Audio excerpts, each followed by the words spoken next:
Assalamualaikum warahmatullahi wabarakatuh. Welcome back to our channel. Jadi, di pertemuan kita kali ini, Mata Najifah bersama dengan saya, Syifa.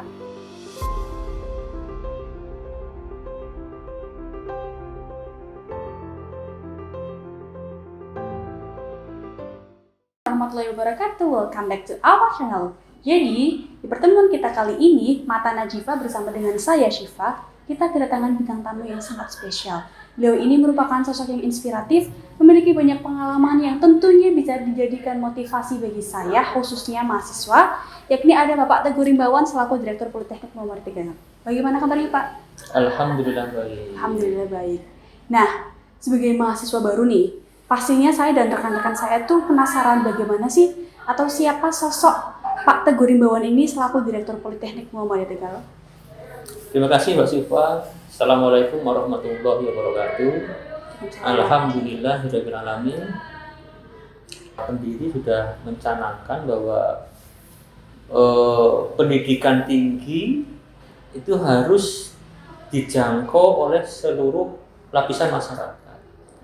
Karena kami sejak zaman di mahasiswa sudah mensinyalir bahwa adanya telah timbul kapitalisasi pendidikan, terutama di pendidikan tinggi.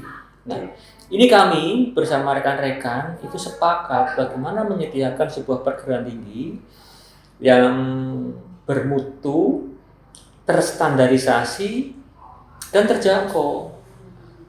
Sehingga alhamdulillah para founding father dari Politeknik ini bisa mewujudkan adanya Politeknik Muhammadiyah Tegal di tahun 2009, tepatnya tanggal 20 April 2009. Dan kebetulan alhamdulillah saya sendiri menjabat jadi direktur sejak tahun 2017.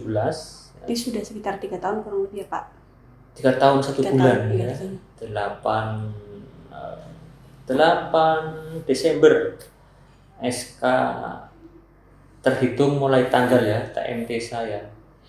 Nah, ini menjadi sebuah kebanggaan satu, yang kedua juga tantangan.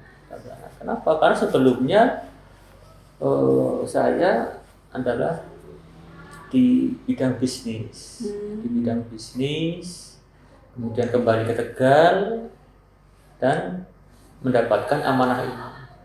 Ini tantangan baru, terus terang benar-benar baru. Kalau kita bicara masalah bisnis, kita punya standar, kita punya uang, kita mau beli standar yang berapa, gitu ya. Tapi dalam pendidikan ternyata sangat kompleks sekali ini. Kita harus menguasai peraturan yang berlaku, kita harus menguasai juga tren ke depan, dan juga bagaimana sih mengolah sumber daya yang ada ini. Mulai dari sarpras, kemudian tenaga pendidik, tenaga kependidikan, mahasiswa, dan stakeholder yang lain. Ini menjadi sangat kompleks sekali. Nah, ini tantangannya. Dan alhamdulillah karena kami di tim itu memiliki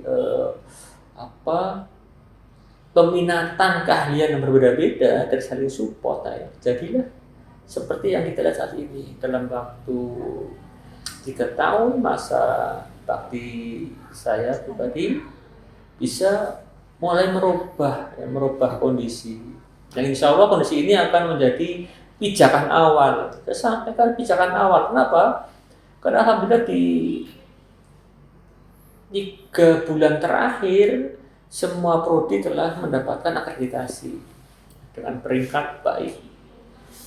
Jadi iya, menjadi pijakan awal untuk bisa lebih baik di masa akan datang. Nah, karena itu ini kami di pimpinan nggak bisa sendiri.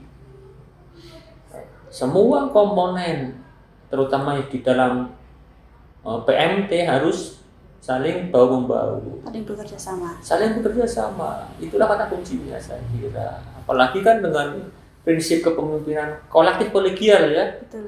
Ini saya kira yang menjadi keunggulan dari perguruan tinggi Muhammadiyah Aisyah ya. Karena kepemimpinannya kolektif kolegial. Nah, dari Bapak Teguh sendiri itu Bagaimana sih harapan Bapak terhadap Politeknik Muhammadiyah Tegal ini ke depannya? Kalau harapan saya sebetulnya mengikuti apa yang telah ditarjihkan ya oleh pimpinan pusat Muhammadiyah. Karena perguruan tinggi Muhammadiyah, terutama kita Politeknik Muhammadiyah Tegal itu sebetulnya sebagai pelaksana urusan yang diambil oleh Muhammadiyah, terutama tentang pendidikan tinggi, di mana di Muktamar 48 kalau nggak salah itu sudah ditarjihkan apa sih urusan, apa sih masa depan dari perguruan tinggi Muhammadiyah dan Aisyah. Nah, yaitu untuk menjadi center of excellence semua urusan, menjadi uswah hasanah. Nah, ini berat sekali ya. Uswah hasanah. Yang kedua adalah sebagai driving force, kekuatan penggerak.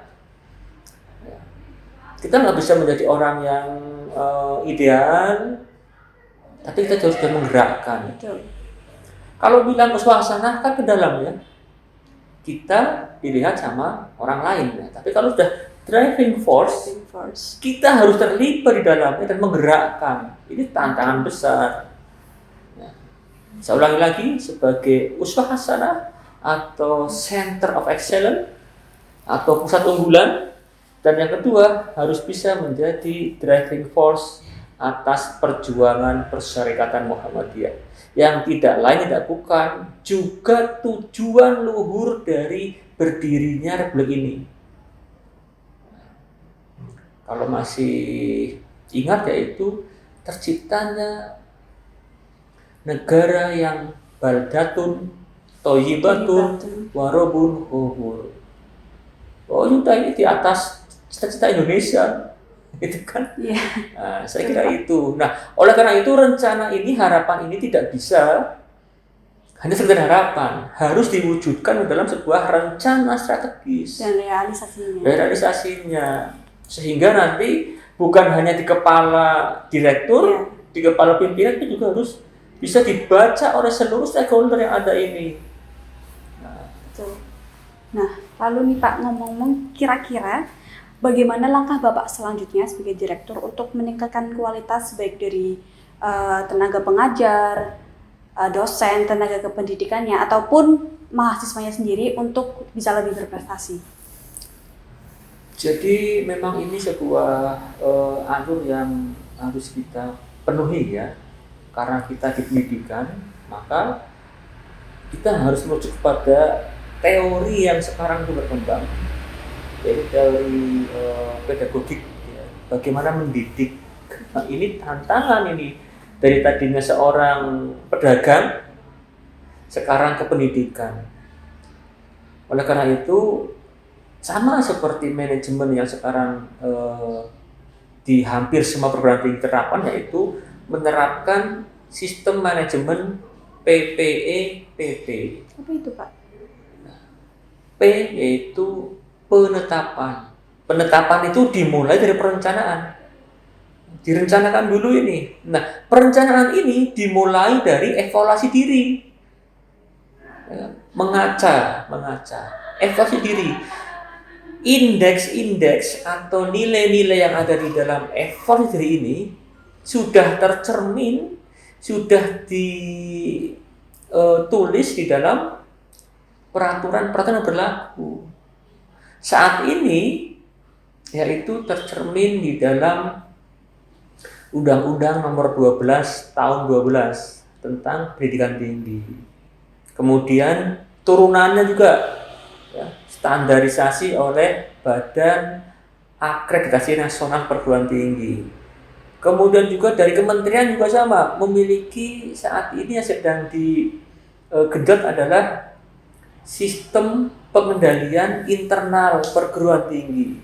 Dan yang keempat, harus dibuktikan dengan sistem pengendalian eksternal. Nah, tadi yang saya bilang BAN PT. Nah, tiga ini menjadi kata kunci di dalam untuk penetapan. Sebagai dasar bagi para sumber daya yang ada di dalamnya untuk melaksanakan how to do How to do. How How to the act. best, ya.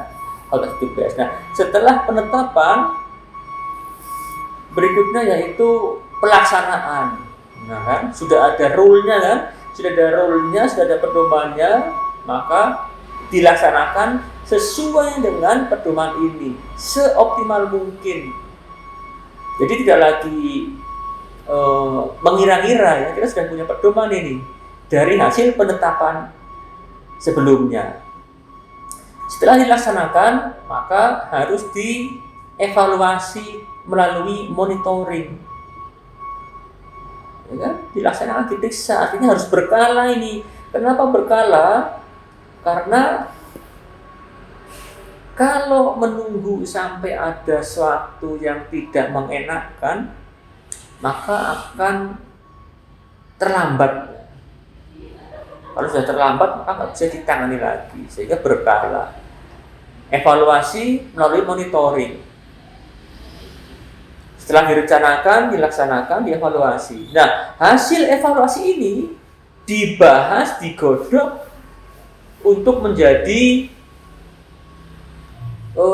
peningkatan. Iya, peningkatan.